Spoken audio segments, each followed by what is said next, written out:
The majority of people believe that being online makes it impossible to avoid data snatchers. However, researchers say that there are ways to cover your digital tracks in both the online and offline world. A new toolkit of privacy-protecting techniques aims to teach users how to be invisible online. A new book, Obfuscation, a user's guide for privacy and protest, aims to help users push back, software developers keep their work safe, and ensures agencies do not misuse data. Authors Finn Brinton and Helen Nissenbaum, both professors at New York University, are often asked in interviews about simple steps the average person can take to protect their privacy online.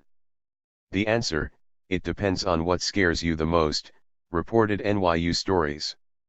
The user's guide explains data thieves load a single pixel onto a website without you knowing, collects all sorts of information about the browser, the device you are using, and most importantly, you. With so many data mines waiting for users to step on, opting out seems like the only path to take, but it is also impractical. Brunton and Nissenbaum explain that disconnecting would mean leading the life of an undocumented migrant laborer of the 1920s, with no internet, no phones, no insurance, no assets, riding the rails, being paid off the books for illegal manual work. Brunton suggests using cash instead of EasyPass, because it announces your location to readers that could be waiting anywhere, not just in toll booths. But he also admitted to using Google Maps, which is a big way to get noticed on digital surveillance radars. Nissenbaum tells friends no thanks when it comes to sharing her location in iOS's Find My Friends app, but explains there isn't an option to block Apple from knowing your whereabouts.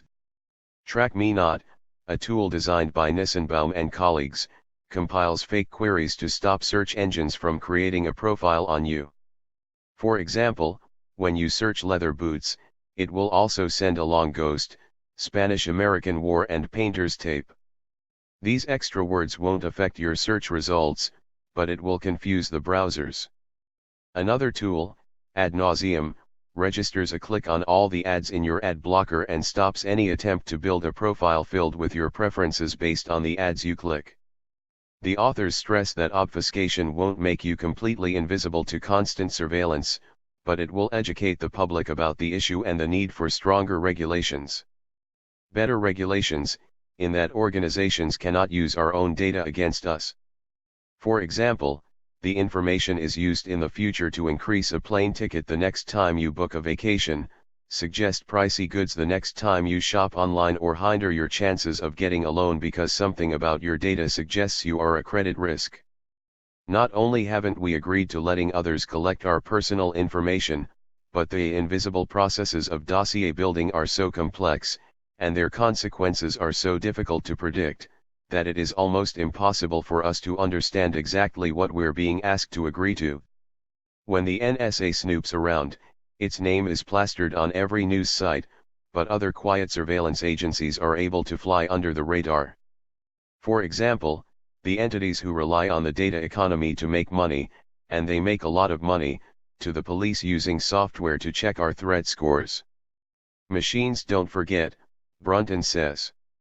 Suppose you have an agreement with one company, the best company run by the best people, but then they go bankrupt, or get subpoenaed, or acquired. Your data ends up on the schedule of assets, and then you don't know where it might end up. The authors made it very clear that they aren't against online advertising, but they believe the sly methods used by these firms are what steps over boundaries. Nissenbaum explains that before these firms began running surveillance in the background, there was something called traditional advertising. Nike could buy an ad space on, say, the New York Times website, or contextual advertising, where Nike would buy space on Sports Illustrated, Nissenbaum explained. There were plenty of ways of advertising that didn't involve tracking people. Brunton and Nissenbaum are working towards a better future for the public, but the team looks to the past for examples of obfuscation tactics throughout history. Beginning with World War II planes that released strips of black-coated foil to trick enemy radars into think they were targets. And how poker players use their poker face to trick their opponents, and in baseball, coaches hide instructions by using hand gestures.